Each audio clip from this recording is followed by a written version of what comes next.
Hey guys, I'm Mark, and today is a very exciting day because we're going to start moving these holly trees to their final home here on the property. I'm going to go into how we're going to move these guys in a little bit, but first I just want to tell you a little bit about them, what they are, how they got here, and a little bit of the overall plan.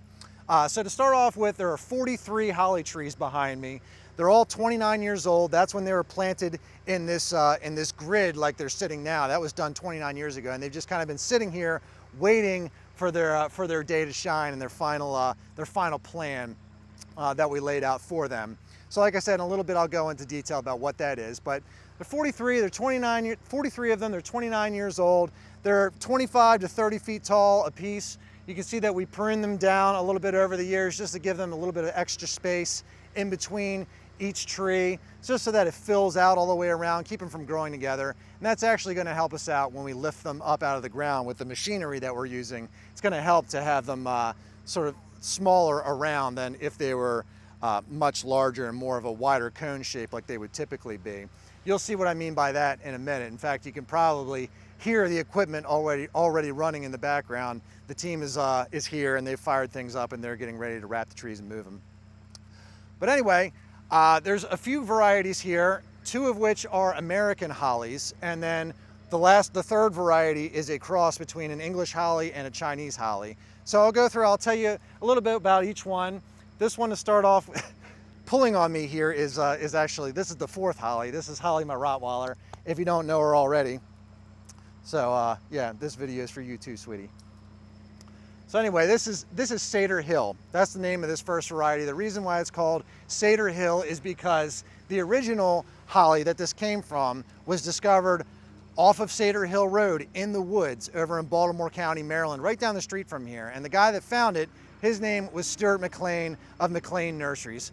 Very big into hollies. So you can see the nice, awesome shape of this tree. It's very full. It's got a real nice, lush habit to it. It's getting full of berries. We just trimmed it. Recently, we just trimmed all these hollies recently to get them ready to be moved. So there would be more berries on here right now if we didn't do that, but it gets a lot of berries on it, nice lush green leaves, and the leaves are a little bit larger relative to some other American hollies, like the one I can take you around and show you next. So come on, Holly. Come on. Come on. Let's go. I've got her on a leash now because we've got the equipment running over there, and I don't want her getting too close. Whoops. Okay. So here's the next variety. This is Miss Helen. Now, remember I said this is Stuart Hill? I mean, this is Cedar Hill, and Stuart McLean found this tree. Well, the reason why this is called Miss Helen is because that was Stuart's wife's name, was Helen. And you can see the difference is it's got these little smaller leaves to it. I'm trying not to poke myself too badly, but maybe this will be a little bit easier to see if I just pluck a couple and hold them out side by side. All right, so that's the Cedar Hill, and then that is the Miss Helen. So again, they're both American hollies with a Maryland pedigree, believe it or not. So I think that's pretty cool. They're not just American hollies, but they're also varieties from right here in Maryland. And then the third variety I did want to show you is actually over this way a little bit. It's outside of this grouping. There's about 29 trees here, and then there's about another dozen over that way. So we'll walk over there and I'll show you what the Nellie Stevens looks like. Come on, Holly. Come on.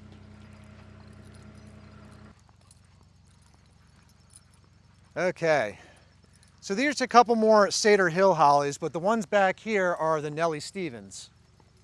Now, as I said, this is not an American holly. This is a cross between an English holly and a Chinese holly. But if it doesn't have American genetics, it does have a pretty cool American story behind it. You should look that up or check that out. It was actually Nellie Stevens was the name of the person that found this. They found it in a different way. They didn't find it in the woods like the other variety, but she went down to Washington, D.C., from what I understand, and picked some berries and took it home, and the bees did all the work, but she selected the berries, planted them, and then came up with the Nellie Stevens holly. But she's from Oakland, Maryland too. So we've got three different varieties here with sort of a Maryland history behind them, which I think is pretty cool. This variety in particular is a fantastic variety of holly. If you're only going to grow, come on, Holly, come on. I don't know where her fascination is with getting underneath these trees. That's it. Good girl. If you're only going to grow one type of holly, I would say that Nellie Stevens has got to be it. It is just an incredibly tough plant. The leaves are super shiny, super dark green foliage, especially if you can put it somewhere where you can sort of accent that or contrast that. Like if you have, like in our case, we use emerald green arborvitaes in one of our formal gardens down below, which is a very bright green type of tree. So the bright green next to the dark green works out really well. So if you're going to use these, definitely see if you can shoot for the contrast in the process. But excellent, tough tree. Hollies in general are very tough trees as far as trees go. They're tough and they're pretty, just like holly is. But they also, not only are they tough and pretty, and you have the American hollies, which are a native. Whatever holly you choose that gets berries on it has an exceptional wildlife benefit to it. Number one, the bees in the springtime, when this tree gets covered in blooms, the bees just go crazy for them. And then also in the fall and into the winter time, the birds just love the berries. It's a tremendous food source for them, especially if you've got like 43 trees or a whole bunch of them.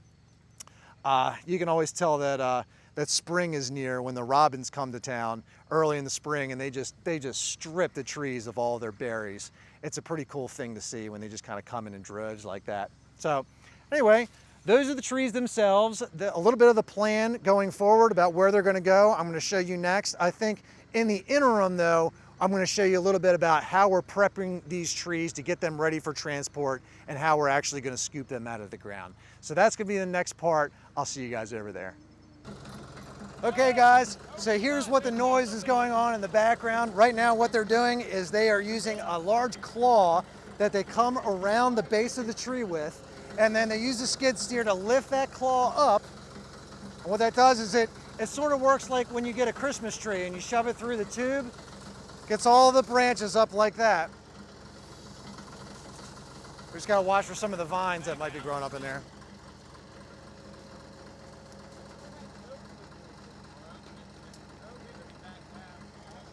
And once they lift them up like that, what they're going to do is they're going to wrap twine all the way around the tree, and that's going to keep those bottom branches lifted up and out of the way for when they bring in the next machine, which is the claw, which is the tree spade, that goes around the tree and digs up the root ball itself. So it's a very important process, just gets things nice and tidy and clean out of the way, protects the tree, makes the whole process of moving it a whole lot easier. So you can see they're going around and around now. I wanted to point out the bucket that they use. Watch it. I wanted to point out the bucket that they use to keep their twine in. If you have a huge spool of twine like that, like for what I use for my tomatoes, it has a way of just kind of falling apart. So when they keep it in a bucket like that, it keeps that ball nice and tight and it doesn't all fall apart and get all tangled up. It's just a 5-gallon bucket with a hole in the top. That's all that is. You can see as they go, they're just lifting it up a little bit more, a little bit more. If the skid steer operator feels he needs to, he can open up that claw just a little bit. Just like that.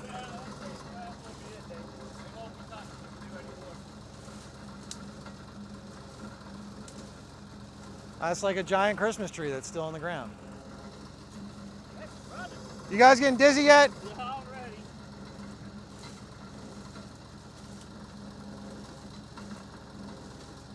Amazing.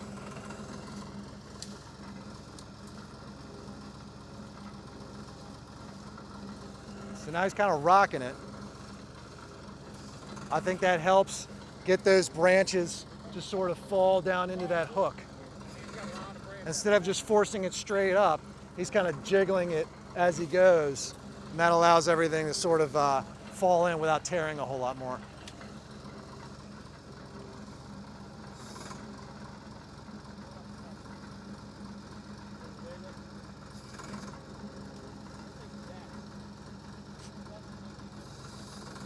Okay, now I think they're going to tie it off and let it go. So that's it for right now. That's how they tie up those trees. And then the next stage is they're going to come in with the tree spade and lift these guys out of the ground. So I'm looking forward to see that guy in action. I haven't seen one in a long time, so that's going to be pretty interesting. All right, guys, so this is Dave, and Dave is the owner of Tree Link Tree Movers, and he's the one that's going to oversee this whole thing today, this entire operation, and make this possible. So Dave, can you please tell us what this is and how we're going to get all this done today? All right, I mean, so I know it's a broad question, but right. like I know this has a lot to do with this. So basically, this is a 94-inch Vermeer tree spade. Okay. And what we do is, you know, we transplant these trees. Like I said, it's 94 inches wide, so basically almost an 8-foot hole. Okay. Goes in the ground 60 inches. And what we do is we dig the plug hole first. All right. And take that plug of dirt and we dispose of it. Just get it out of the way. Get it out of the way. All right. And so that way you don't have to put the tree down once you pick the tree up. Right. Okay. And then once that process is done, then we go into wrapping around the tree. The machine opens up in the back, which we'll show you guys in a little bit. We back around the tree. Okay. We close it all up. The trees are already tied up now. And then we dig the tree, and it's pretty much a perfect fit for the most part.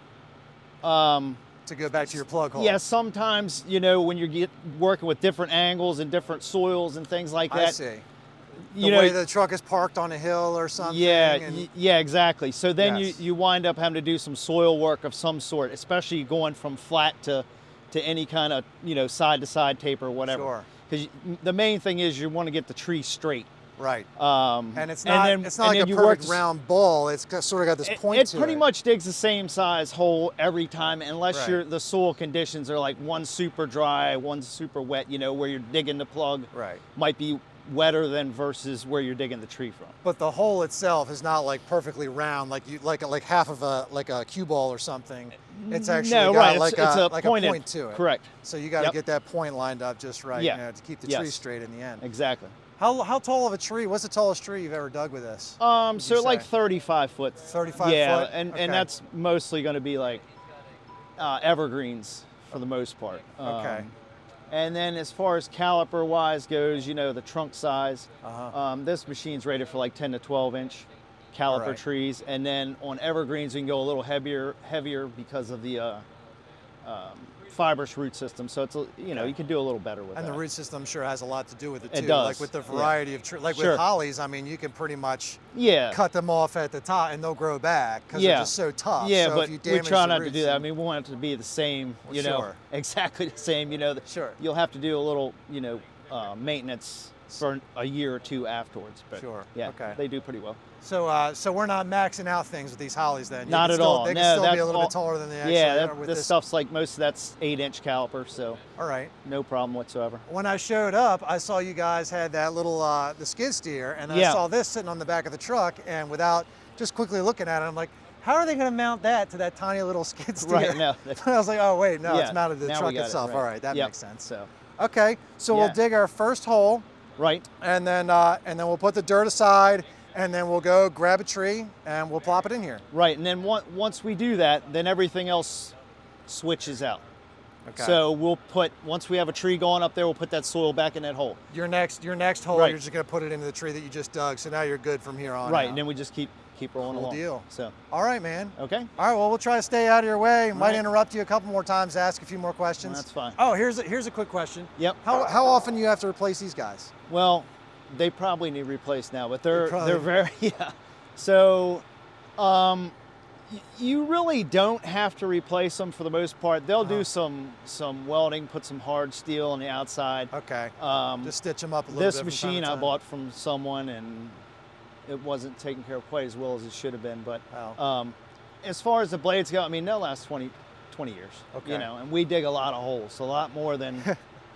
Is than this a lot pretty of much people all do. you guys do? This is all we do. This is yeah. all you do is just dig Yeah, up trees we and do move this. them. We do a lot of hand digging Tree too. link tree movers, by Yep. the way. And we do a lot of hand digging stuff too, like we can't get the machines to them. Okay. And I've got 3 different, you know, sizes of these spades. So And I'm sure not only when you're digging them up, but where their final destination is right, too. you got to everything's got to be is coordinated. sometimes correct. you got to tuck this. There's a lot of places I imagine this truck just can't go.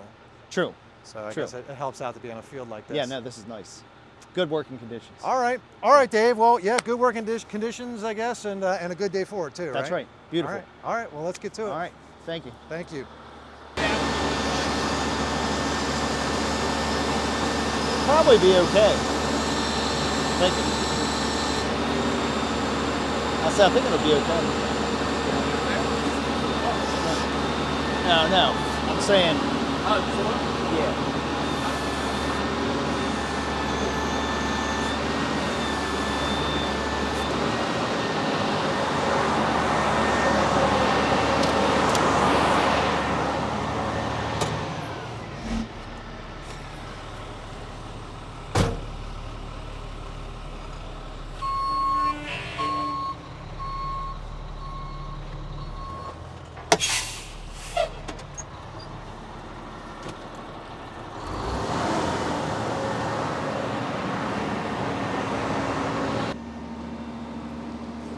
So then one's under the line. There it goes. Now I'm saying that one's under the line over there, down in that way.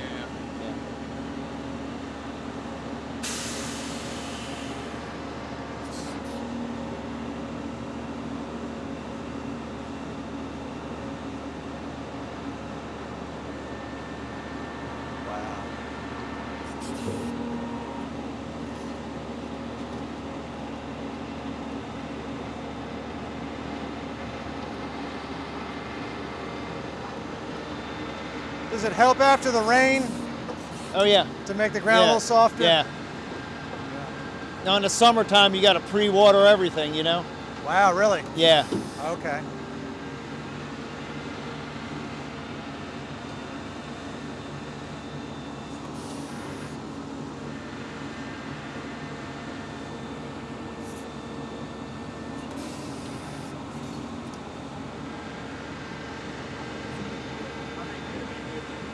Yeah. Seems pretty nice. Yeah, I don't see anything being pulled up at all.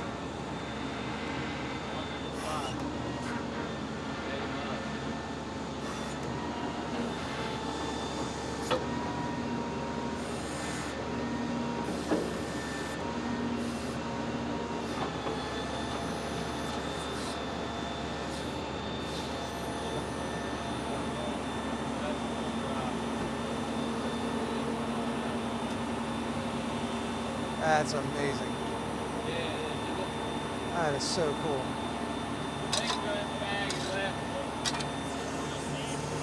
Okay.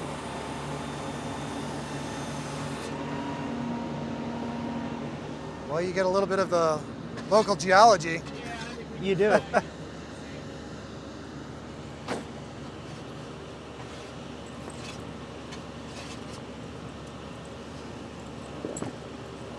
Is that broken? Can I lend a hand in any way? We're good, thank Good? you. All right. I got it, Russ. Tray here. That's you. Yep. Okay, I'm good.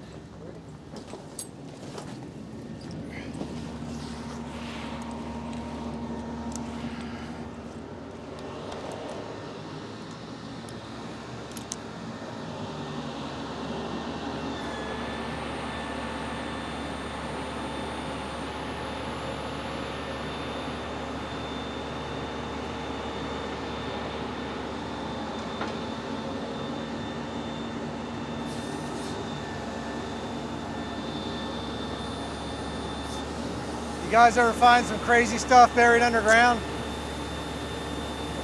Like a dog. A what? A dog grave. A dog grave? Yeah, but nothing as crazy as you think, you know what I mean? Yeah. Well, one time, yeah, right in the side of the hole so you could see where they had dug it Yeah. and where it was buried, and we just grazed it, so it was almost like a cavity in there. You know, where the box was, you know, they had Right. like an actual... Oh, the box disintegrated over time? Yeah, so the bones were like laying there like perfectly. Oh, wow. It was crazy. Yeah. And you could look at, because it cut just like that. Yes. And there was like a cabinet, like a recessed cabinet in there. Yeah. Wow. Where It's it pretty all just interesting. rotted away. All right, Yeah, I bet that's pretty so sweet. we'll head up there.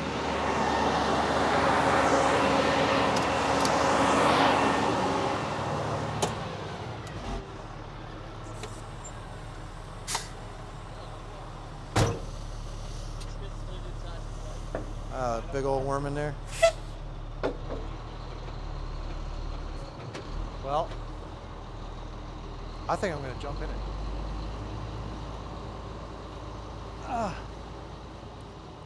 Man, I bet you got to work with the, wow. Okay, so I'm 6 foot tall. So this hole comes up to right about here on me. My hands are, well, being 6 feet tall, I've got about a 6 foot spread too. So you can see we're at about, what, 7.5 feet maybe? But that's pretty nice. I could see how the type of soil that you're working with definitely makes a big difference. I mean, if you're in a really rocky area, well then how would you do something like this? But you can see here in Maryland, we've got pretty predominantly clay-based soil. You can see the topsoil goes down, what, about maybe 12, 13 inches where it's dark here, and then it goes into a lighter cream-colored soil. You can hear, here comes the ambulance in the background.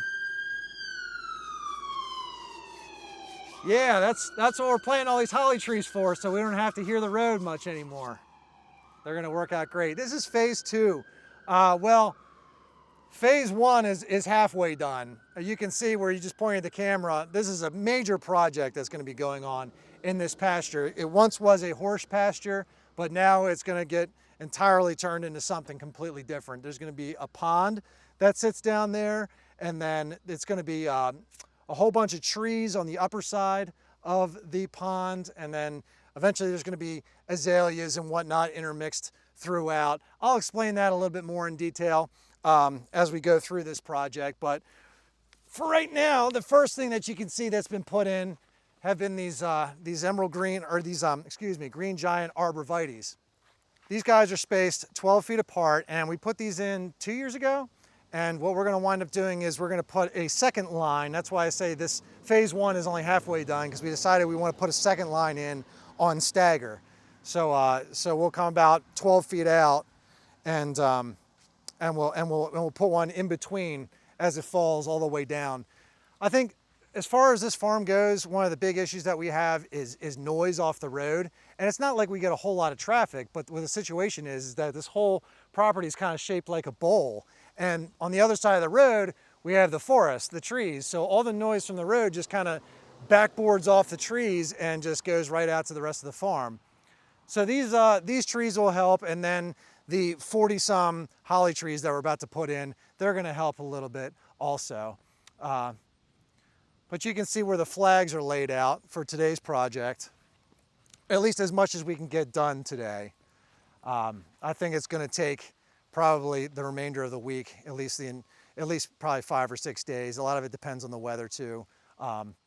But how about while they're up there now, I'll quit talking and running on about the project, and we'll go up and see them dig an actual tree out of the ground, because they're getting ready to scoop it up any moment now, and I don't want to miss that. So I will meet you guys up there.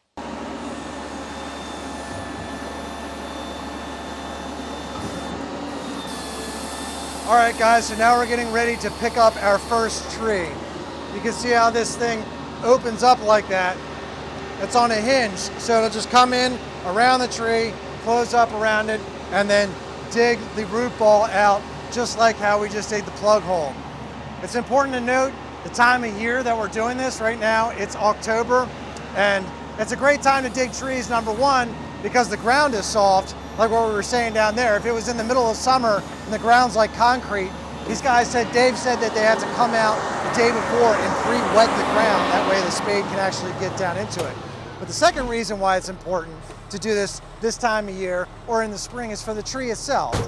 It's a very stressful thing for the tree. Even though we're taking such a big root ball, it's still a lot of damage being done to the roots. So if you were to do this in a time of year where it's really hot and stressful, the tree just wouldn't like it so much. These are holly trees, so they're very resilient, they're very tough trees, but even still, it's always best to do things in the appropriate season. So, I thought he was about to get caught in there. I turned around and there he was. So there we go, we're backed up and they're gonna get it just right. And I think they're just gonna close around it and then pull the tree up out of the ground.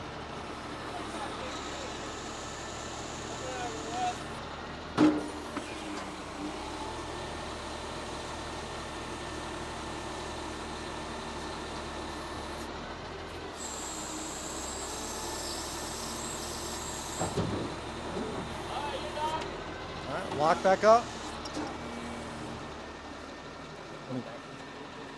Huh? And now they're just going to make sure that everything's on center, making sure that they've got that caliper, that trunk right there, dead center in the middle of that spade.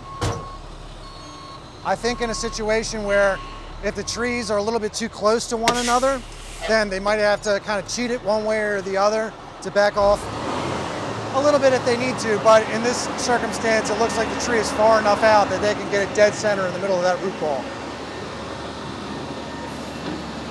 So that's what they're trying to do.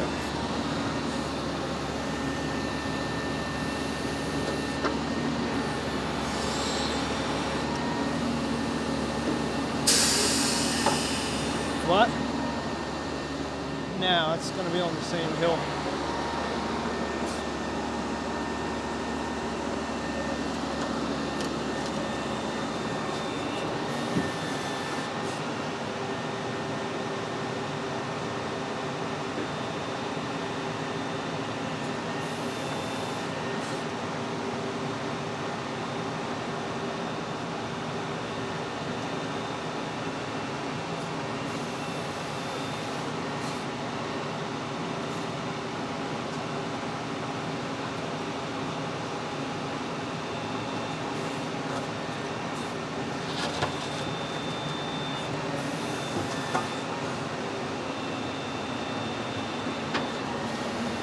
So I guess the goal is to keep that whole top platform as level as possible, right? Yeah, for the most part, and then you can get a little different. You know, you can play with it a little bit to get things right down there so you have less dirt work to do and all that. Okay. So you can get a little change in pitch, you know, front to back, Okay, and even a little bit side to side. all right.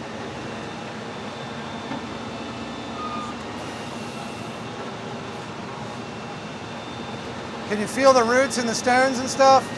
I can tell you the soil up here is a lot tougher. A lot rockier? Yeah, it is big time, yeah. Huge difference.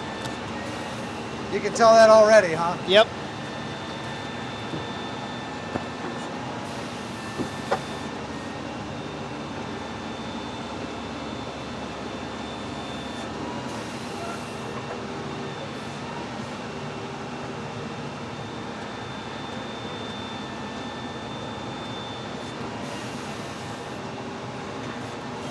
And then, of course, this machine being as big as it is, it's not quite as fast as like the 80-inch machines are a lot faster. Yeah. You know, because you're just moving so much more oil volume. And, Yeah. Yeah.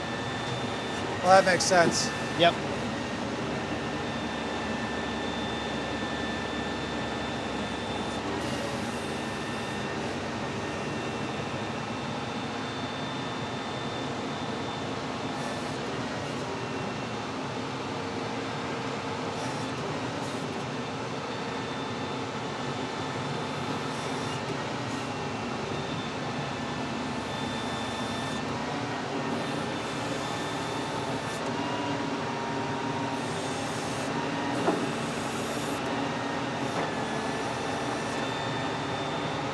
There she goes. That's awesome. Beats a shovel. What's that? It beats the shovel every time. Oh, yeah. Yeah, you're saying it's slower than the other machines. I'm like thinking, how Yeah. could this be slower than anything? It's I just know. amazing. Still good, right? Wow.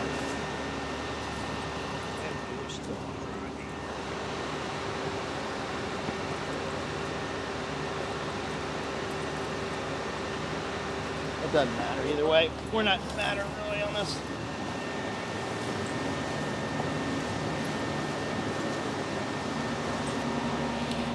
I'm guessing a lot of what that tarp is for is so that as they're going back and forth down to where these trees are getting planted, there might not be much dirt that falls off of that claw, but over the course of moving 40-some trees, by the end of the day, by the time this project is all said and done, that's a lot of little clods here and there for that whole route that these trees need to take. So I guess it's easier just to throw that little skirt on, just to keep things a little bit more tidy in the interim. That's amazing. Look at that.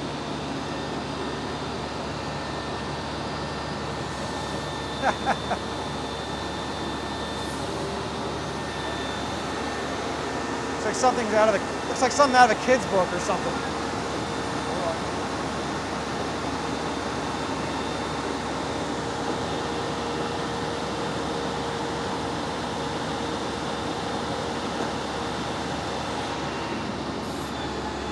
I guess the tarp keeps the truck from getting really dirty too. Didn't think about that.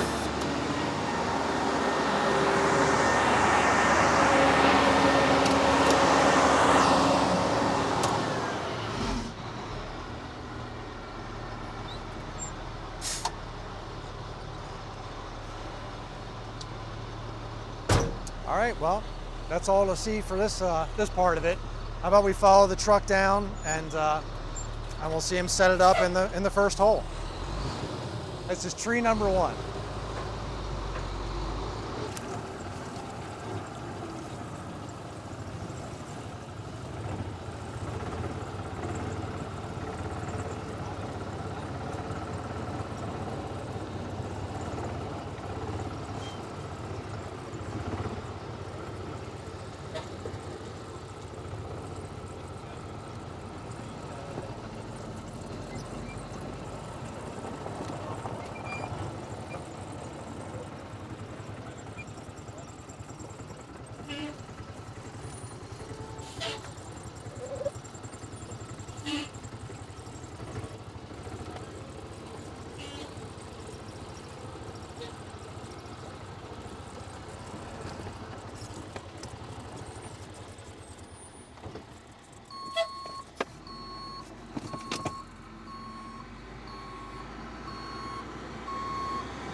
So right now they're pointing which way to go. They're just looking at the top of the tree, just making sure that it's perfectly plumb, perfectly straight up and down. It looks good to me. They keep pointing. They do this a lot more than I do.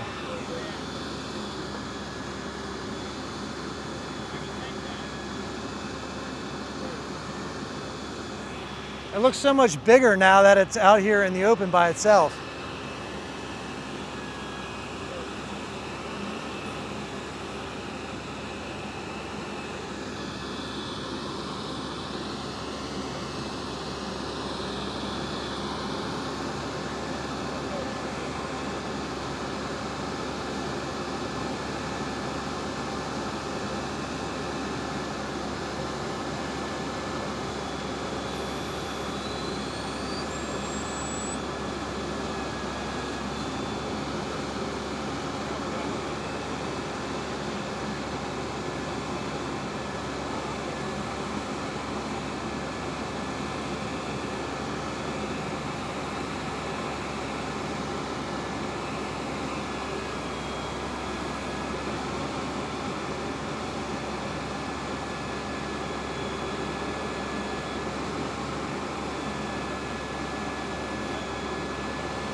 That's amazing, Dave.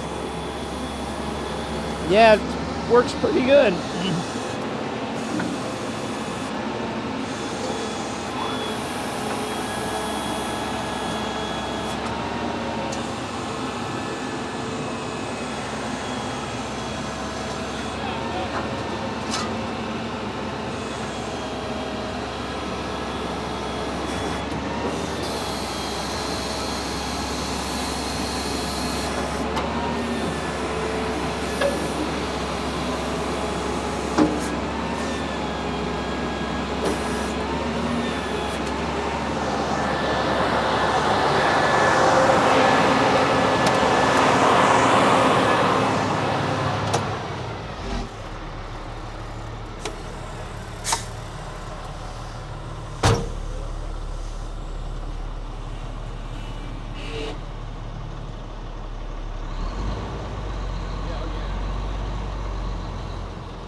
That's sweet.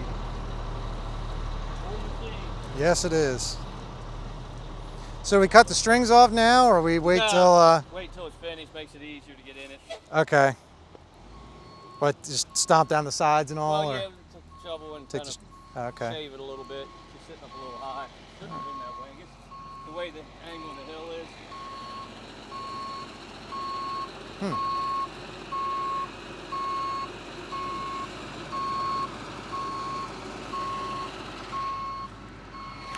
Well, that's it. There's the first one. She's in the ground. Just gonna leave it tied up for a little while until a little bit of handwork can be done just around the base. Just allows things to be accessed a little bit easier. So now they're gonna go ahead and they're gonna dig the hole for the next tree, which is gonna be right there. Doesn't it look bigger? I mean, it just looks bigger out in the open than what it did when it was standing next to all its buddies.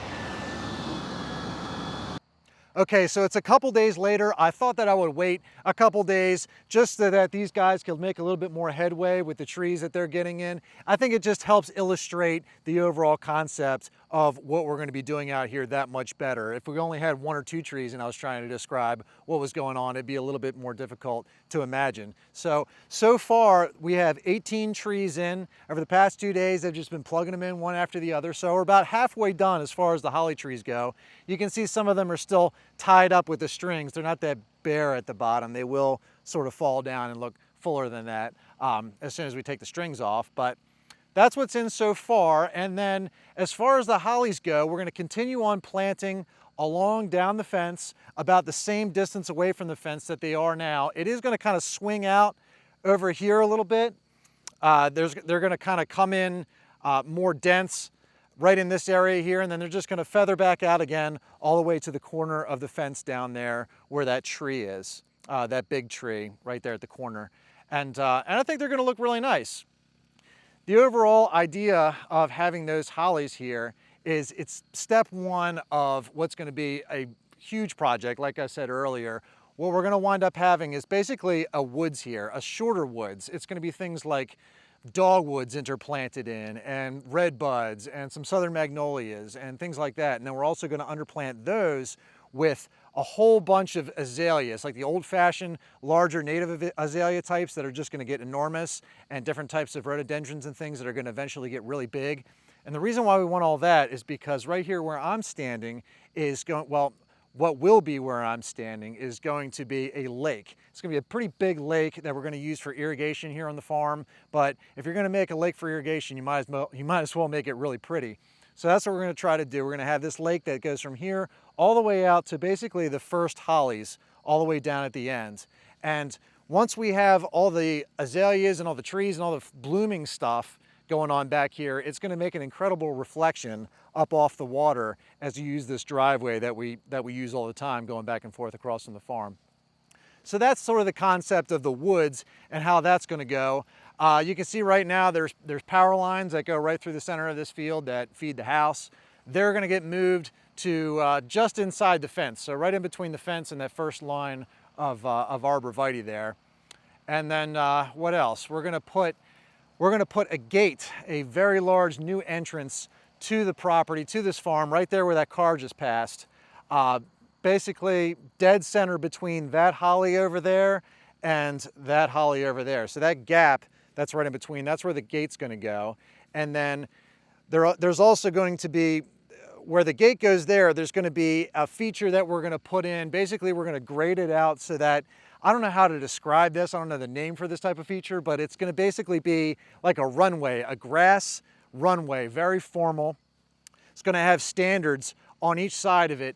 I'll go ahead and put a picture on the screen right now of sort of what I'm talking about. It's gonna be kind of similar to this picture, but we're gonna change a couple things about it. But again, I don't exactly know what you would call that, but that's what we're gonna want coming right down to the edge of the water here, right down to the edge of the lake. And then as far as the gate goes, well, the gate's a gate, and you're gonna be driving cars in. You're obviously not gonna be driving down the grass runway. What's gonna happen is you bring your car in, and then you'll go along the driveway, which is gonna sort of follow the fence line and kind of come in through the woods and meander and wrap around and come down through this area here. So it's gonna be a really big project, but right now we're at the first step of things. I think that the hollies being in really just creates that feeling of, wow, this is what it's gonna look like one day. I mean, it's the first step, and we're starting off with a pretty big bang. It's nice to start with larger trees like this, I gotta say, because if you're gonna start off planting smaller trees and you gotta mow around them for all those years to get them finally up to size and where they're gonna be, it's just easier, and it makes more sense to kind of keep the trees in one place for us, keep mowing this with the 17-foot wide mower, and then once the trees are big enough, just take several days and go ahead and transplant them like we did. And now you just kind of cut out all that time in between of waiting for them. So anyway, that's our plan. As far as the pasture goes, I'll keep you guys updated as it evolves. Maybe I'll shoot another video as soon as this is all done with all the hollies once they're in place, just to give you an idea of how much it's gonna improve or get better in the future, or how it's gonna evolve in the future. But anyway, that's it for now. Thank you guys so much for watching this video. If you haven't subscribed yet, please do. It helps out the channel greatly. But again, thank you so much for watching this video. I'll see you guys next time.